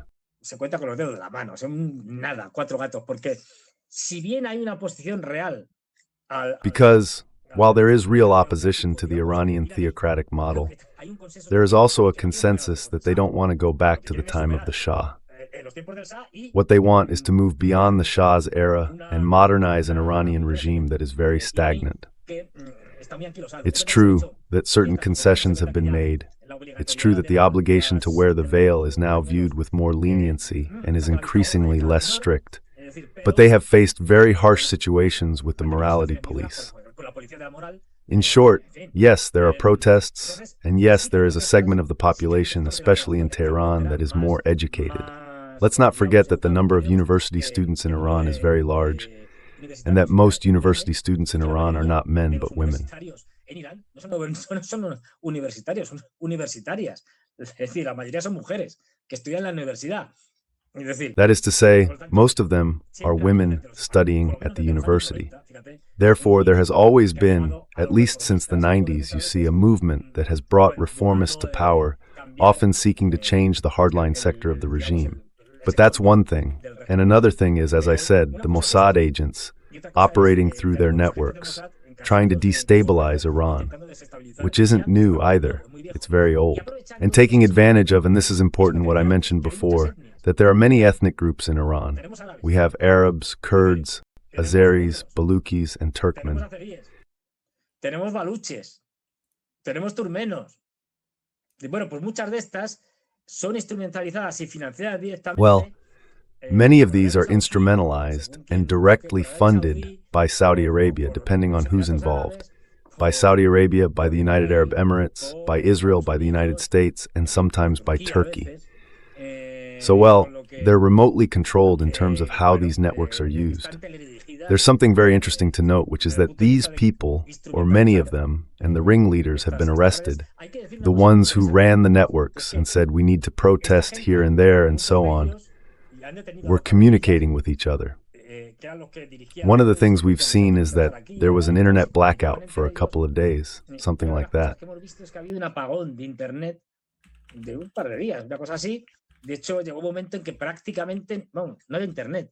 In fact, there came a time when there was practically no internet. Why did they do this? Well, they did it to prevent communication through mobile phones, in other words, through the internet, practically speaking, which was one of the ways they had to communicate. And that internet blackout, the communications, the updates that the units had, this was surely provided by the Russians to hack, so to speak, Elon Musk's Starlink network, which was also what they used when they couldn't rely on mobile phones. They managed to hack it and locate where those portable phones of those Mossad agents were and arrest them. A good operation. Una buena operación. A message from Pahlavi to President Donald Trump. By the way, just to avoid confusion, this man is not a descendant of the last Democratic president, Mossadegh, who was overthrown in 1953 by the British, mainly because of his bold move to nationalize Iranian oil. From 53 onward, a puppet regime, a puppet monarchy. And the last one, the very last one, the last king, Mr. Mohammad Reza Pahlavi, this man's father. And this man, in the name of that monarchy, in this context of protests, makes an appeal to President Trump. Pay attention to his message. Presidente Trump, atención a su mensaje. A propósito de cipayos. Speaking of cipalos, Mr. President, this is a call. Call Mr. President, President Trump. No need to clarify which president we're talking about, right? Mr. President, this is an urgent and immediate call for your attention, support, and action. Last night, you saw millions of brave Iranians in the streets being shot at. Today, they face not only gunfire, but a total communications blackout, as Fernando just mentioned. No internet, no landlines. Ali Khamenei, fearing the end of his criminal regime at the hands of the people, and in light of your firm promise to support the protesters, has threatened those in the streets with brutal repression. Ha amenazado a la gente en las calles con una brutal represión y quiere usar este apagón para asesinar a estas jóvenes héroes. He llamado a la gente And he wants to use this blackout to kill these young heroes. I have called on the people to take to the streets to fight for their freedom and to overwhelm the security forces with sheer numbers. They did so last night. Their threat to this criminal regime has also kept the thugs at bay. But time is running out. People will return to the streets in an hour. I am asking for help. You have shown, and I know you are a man of peace and of your word. Please, intervene and help the people of Iran. This man is also known as Mario Corino Machado Pahlavi. Indeed, calling, a patriot calling for a US attack on Iran. What patriots, please?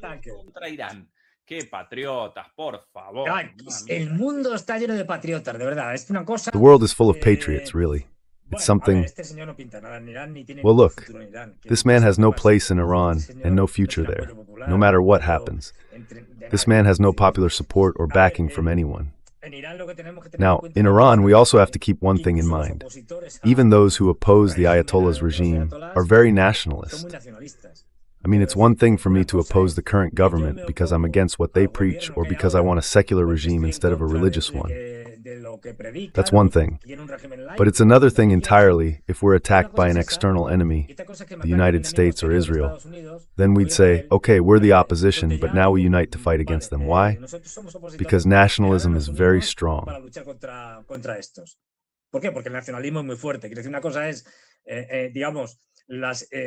One thing is, let's say, internal struggles, and another is that when a threat comes from outside, everyone closes ranks against the external enemy, against external aggression. They're different things, as was seen, for example, in the 12-Day War. But anyway, here the chances of war are at their highest. The highest, unless a new hotspot opens up somewhere, one of those somewhat unpredictable ones. But as I said, almost everyone agrees that this will be settled by January. That is, before the end of January, and notice we're already almost at the 12th, there will be some kind of provocation, attack, something. But it's clear that it's on the list. Netanyahu has it as his #1 priority.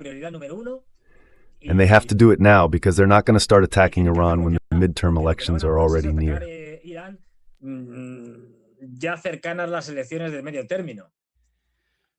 Fernando, so Iran is the other major stage for a US attack.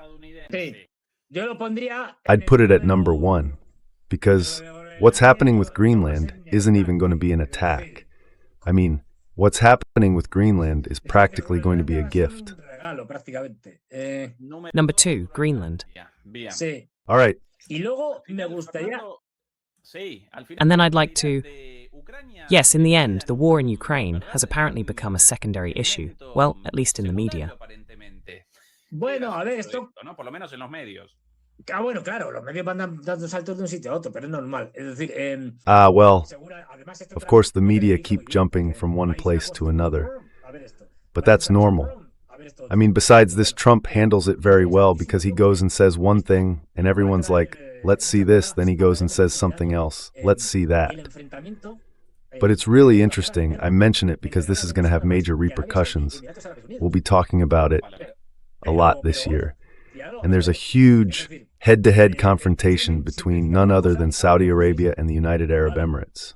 And it's serious. And now we're going to see it. That is, in Yemen, to simplify things, there were the Houthis, more or less occupying what used to be North Yemen, and the rest, what used to be South Yemen, was, again, simplifying, divided between the Arab forces, the Arab groups, the Arab tribes supported by Saudi Arabia in the north, and in the south, the Aden area, etc., the coastal zone, more or less, were the Yemeni separatists.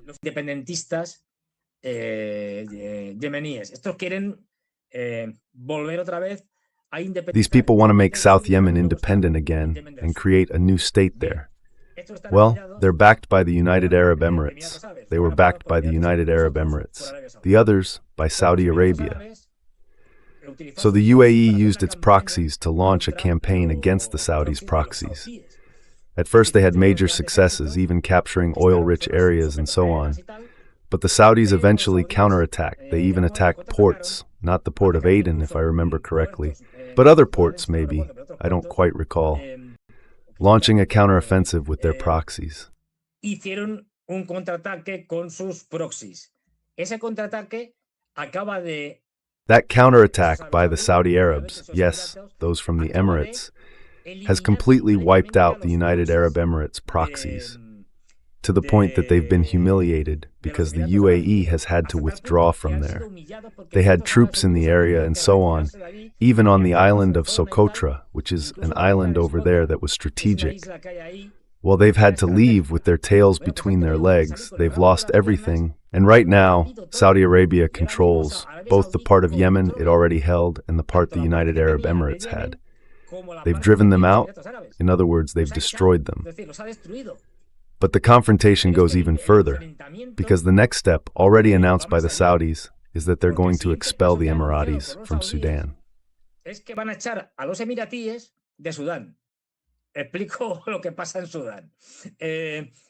I'll explain what's happening in Sudan. In Sudan, there's been a civil war going on for several years now. There are two groups. To simplify, the army from a military government in Sudan, well, we could say in the north, because there's South Sudan. That is the army against paramilitary forces, the rapid support forces, backed by the Emiratis. The army is supported by the Saudis, and here's where things get messy, because the army is also backed by the Russians and so on. And this is where the whole conflict comes in, this head-to-head confrontation that the Saudis and Emiratis are having all over the place right now.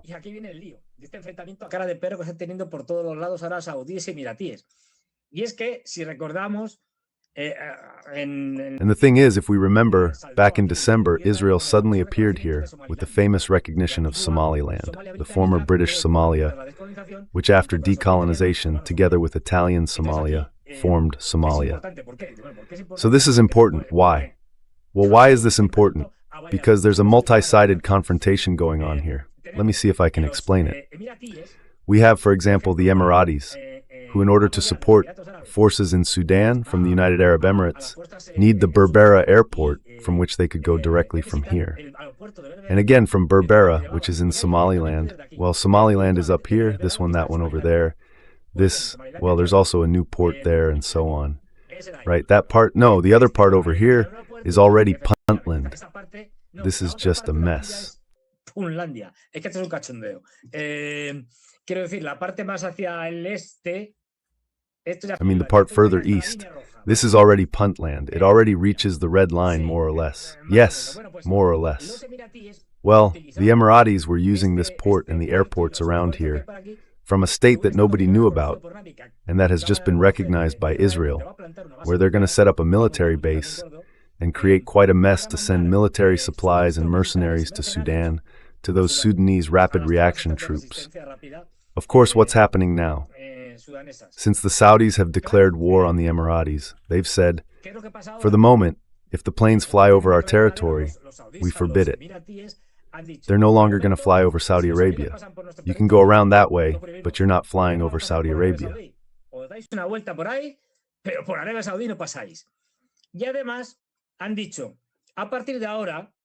And they also said, from now on, we're going to support, on one hand, the Saudis, that is, the government that controls the part. The Sudanese government, to put it simply, controls more or less the eastern part of Sudan. And the rebels, let's say, are in the west, also simplifying a lot. Well, they're going to support the government. The Emiratis will no longer be able to fly through Saudi Arabia because they've already said, no, this is forbidden. So that's another mess. From the port of Berbera, as I said, they used to send shipments either directly to Sudan or to Chad, and from Chad to Sudan. And now things are getting more complicated. Why? Because, with the recognition of Somaliland, those who will probably follow suit are the Emiratis themselves and the North American Pepis. And we've messed things up. Why?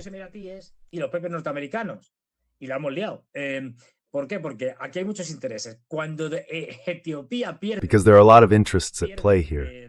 When Ethiopia lost its access to the sea with Eritrea's independence, how did it manage? Well, it was doing so through Somaliland, via the eastern port of Berbera. Because the relationship between Eritrea and Ethiopia is generally terrible, and in fact they've fought several wars. So let's say Ethiopia has an interest in supporting Somaliland. Djibouti, which is right next door, is against it because it doesn't want to lose the business of hosting military bases. Djibouti lives off those bases. It has an American military base, a French one, the only Chinese one, right? The only Chinese one. It even has a small Italian one. It basically survives by charging them rent. That is, this tiny country also has a British one, a strategic advantage, Fernando.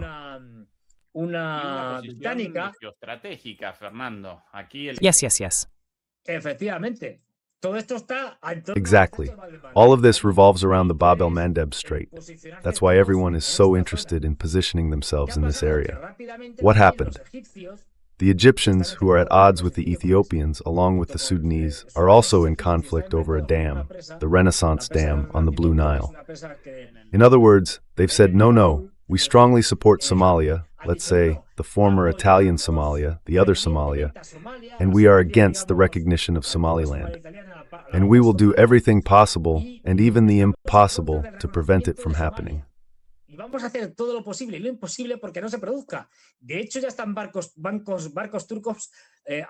In fact, there are already Turkish ships carrying out so-called maneuvers with the Somalis. And they've made a declaration with Somalia, sent delegates there and so on, saying no, that they support Somalia's territorial integrity, and that this Somaliland thing, absolutely not. That is, the Egyptians, Saudis, and who else around here? The Sudanese are completely opposed to independence. On the other hand, the Emiratis, Israelis, and of course the Americans are in favor. Let's not forget that, in addition, from Djibouti, where AFRICOM, the U.S. Central Command for Africa, is based, they carry out bombings against the jihadists roaming around Somalia. In other words, in the Somalia that's in chaos.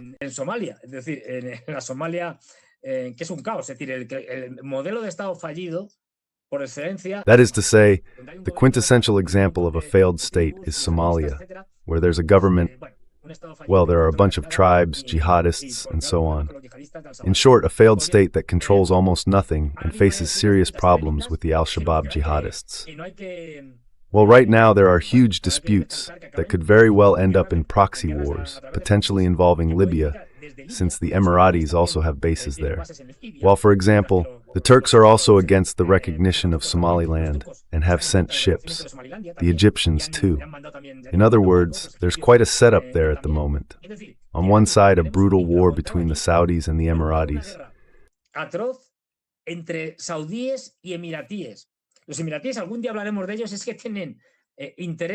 The Emiratis, someday we'll talk about them, have all kinds of interests and conditions and mercenaries paid by them across half of Africa.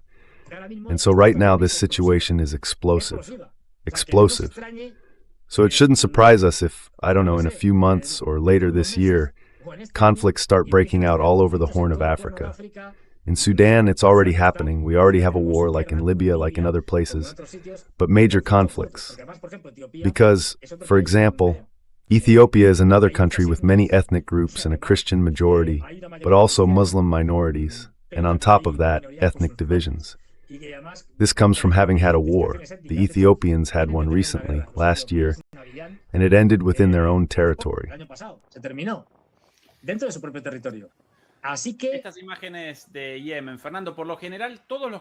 These images from Yemen, Fernando. Generally, all the conflicts in this area, on both sides of the Gulf of Aden and the Red Sea, are marked by the enormous number of civilian casualties. Dead children, women, caused by ethnic groups, religious, ethnic and ideological disputes, as well as by poverty and the famines tied to all these conflicts. That's why all these conflicts lead to terrible massacres.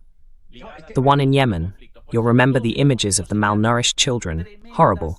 Well, in Somalia too, for years now. In Yemen, there's potential for an explosive and truly appalling situation throughout this entire region, on both sides of the Red Sea.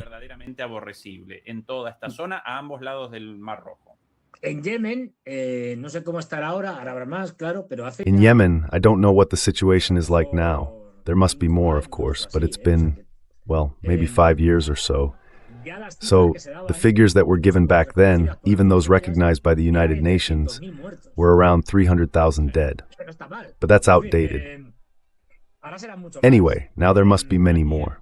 There were protests in Yemen as a result of these disputes between the pro-Saudi and pro-Iranian sides. It should be said that in this matter, the Houthis, the Ansar Allah movement, have stayed on the sidelines. In fact, this conflict also has its roots in the Saudis' intervention, together with the Emiratis and so on, in Yemen's civil war in 2015, when they went in and came out burned. Well, they haven't really left because they're still there, but it's been a disaster. They haven't achieved any of the things they intended.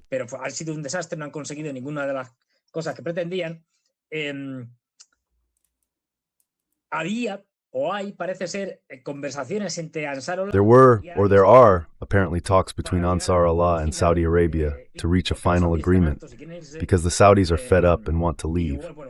And well, the Emiratis have now left because they were pushed out, but they wanted to wrap up some kind of arrangement. This didn't suit the United Arab Emirates, hence their military offensive. And then the Saudis counterattack through their proxies, expelling the Emiratis from Yemen. In other words, there are a lot of schemes at play here. And notice that, above all, this is very interesting, among many other things, because it shows how people who are allies in one conflict can be mortal enemies in another. This is something quite common. A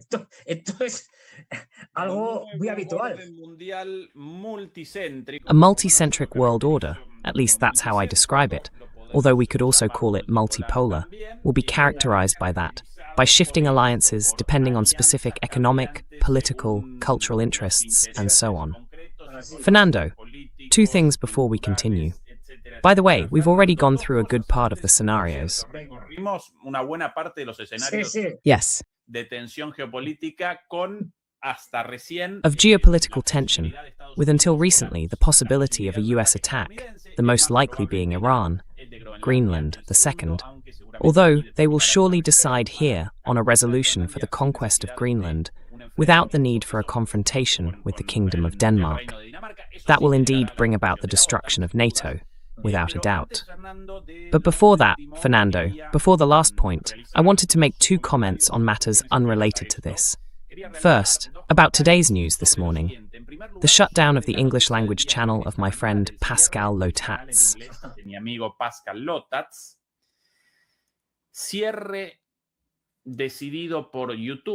Closure decided by YouTube this morning due to an accusation of spam on his channel.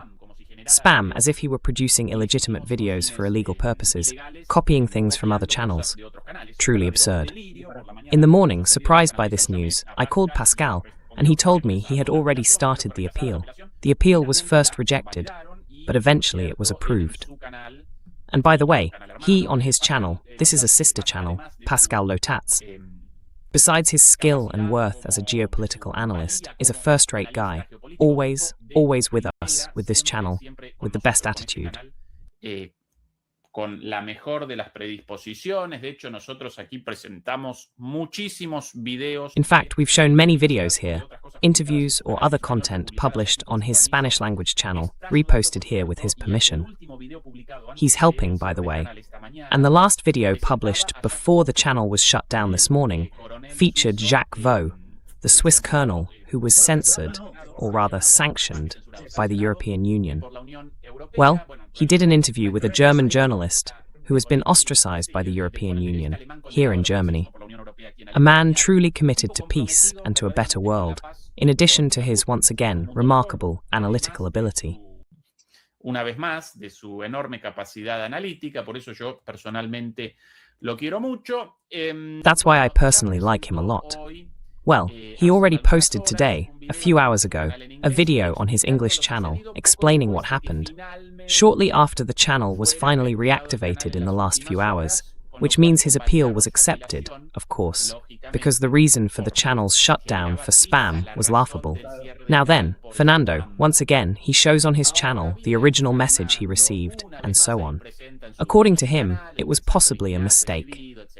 He is, sometimes in my opinion, a bit naive about some things, too nice of a person. We, Fernando, take a much more cynical view of everything. Yes, those mistakes. No mistake here. There's a very clear message here. If we spend our time talking about celebrity gossip, I'm sure no one would say a thing.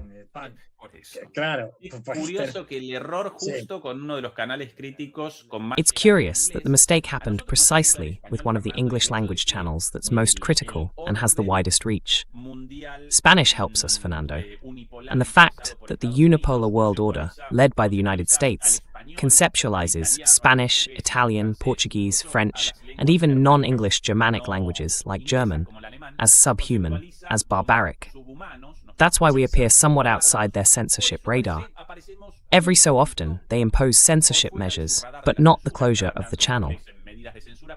These English language channels come into focus precisely because they feature Americans, everyone speaking in English, and therefore have a much greater capacity to dismantle narratives coming from the West, at least for the English-speaking world, than we do with a Spanish language channel.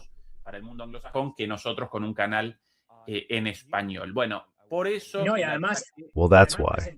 And also hosting, interviewing very well-known, very important people, like Scott Ritter, like Jeffrey Sachs. This has consequences.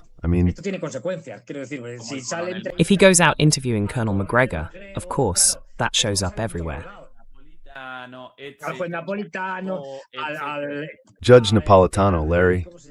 What's the name of the guy from the CIA? Larry Johnson. Larry Johnson. People who in the English-speaking world, and especially in the United States, have a lot of pull. They're very well known. Of course, as Ezekiel points out, they go after you, in this case after Pascal Loda, because that one, you'll remember the censorship of Glenn Dixon's channel back then. Oh, right, yes, they took it down, he appealed it, and in the end, well, they reactivated it. But these are like warnings, right? They keep giving you, okay, look, here's your first warning, fine, think it over, we'll reactivate it.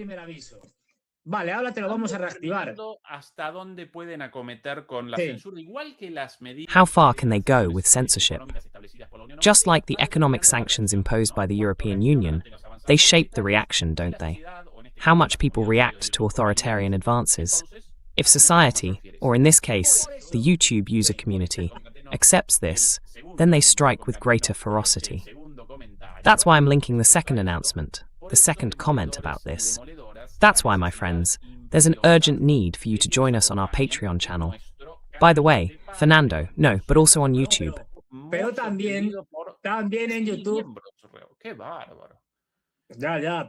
Unbelievable. Yeah, but I'm saying that on YouTube it's also essential so that the platform we're on doesn't crush us.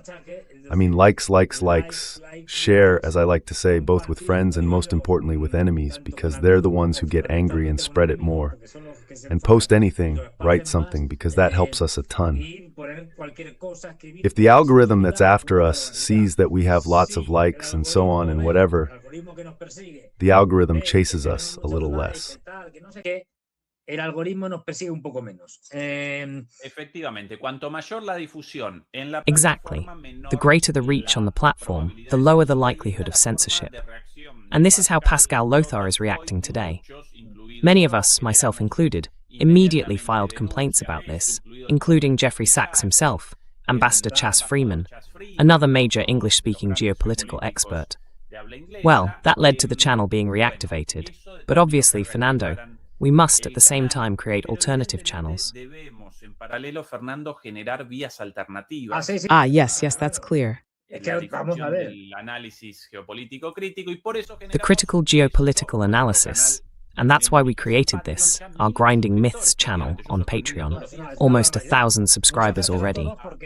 I'm amazed. It's incredible. Many thanks to everyone. Because what's wild is that here, Fernando, in the first 2 broadcasts, in the first 2 installments, we showed what we can't show here, what we can't show on YouTube. We show it on Patreon. In the first case, an analysis of Sergei Karaginov's interview about the need, according to Russia's main geostrategist, to lower the nuclear threshold and the call for the much easier use of nuclear bombs by one of Putin's top advisors. Por parte de uno de los principales asesores de Putin, y en segundo lugar, un análisis de un debate espectacular. And secondly, an analysis of a spectacular debate between Jeffrey Sachs and Putin. Pedro Ramos, Pascal Lothar, and if I remember correctly, Jacob Rabin is the name.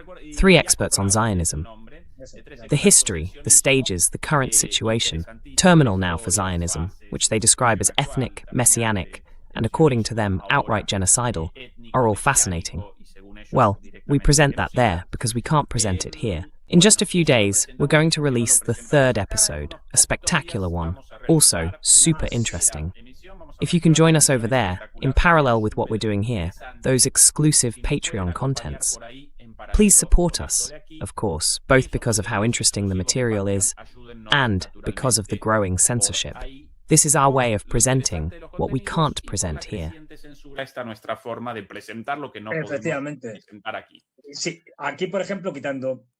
Yes, here, for example, leaving aside what FK did, when he posts there, let's say like a screenshot, well, yes, a kind of screenshot of Pascal Lothar, without saying anything or anything. And that's as far as we can go. Whereas there we could take, as could be done anywhere else, a small fragment of an interview, like a TV channel does, for example. Here we show what so-and-so said to so-and-so, and we comment on it. That's something we can't do here, for instance. Exactly. Dear Fernando, let's wrap up this Sunday, this week, and these first 10 days of the year. What are 10 days, Fernando? Oh my goodness. How did we start off? With everything. Oh my goodness. I've been saying it all year. 2026 is going to be worse than 2025. And so far, these 10 days are proving me right. But well, there's still a long way to go. A lot of damage ahead.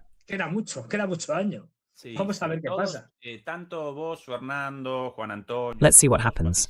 You, Fernando, Juan Antonio, me, all of us predicted that 2026 would be frankly worse, more dangerous, more warlike than last year. Now we're all really surprised by how fast this is moving. That in the first 10 days, the United States carried out Maduro's kidnapping, the bombing attack, the seizure of 3 new oil tankers, on top of the 2 from last year, one of them Russian. The attack, Russia's response with the Oryzhnik, the protests in Iran, protests in the United States, Trump's statements like, we want control of Venezuela now, we want Greenland, we're going after Mexico. In 10 days, Fernando, we started, boom, straight up. En 10 días, Fernando, comenzamos pum para arriba. Oh, sir, it's going to be tremendous. It's going to be tremendous. So everyone has to stay alert, because you already know that the official traditional media are going to tell you some spectacular fantasy stories like fantasy movies, because they have nothing to do with reality. I mean, really, terrible. And so while the situation is only going to keep escalating, because we have an American empire that doesn't want to give up, being number one, isn't willing to yield its hegemony, and will fight for it to the end.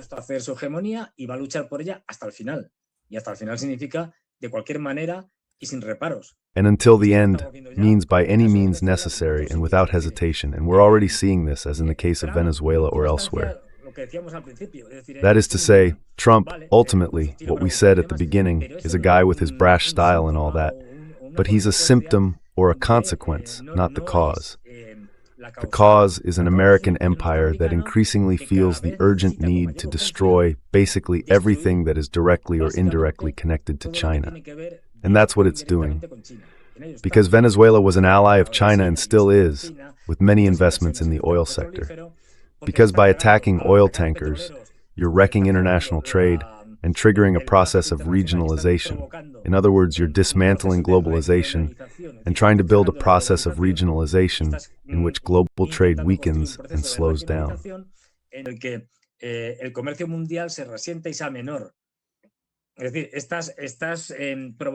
In other words, you're provoking China, since China, let's not forget, is the world's main trader.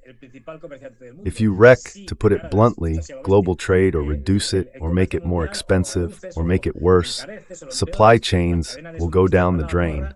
And although that would also hurt the United States, it would mainly affect China. And we're seeing more and more of a United States that's getting bolder and, well, with some European vassals who are constantly provoking the war in Ukraine and are willing to drag Europe into war and therefore into its own destruction. That's what we're seeing. Anyway, I'll stop here before I go on too long.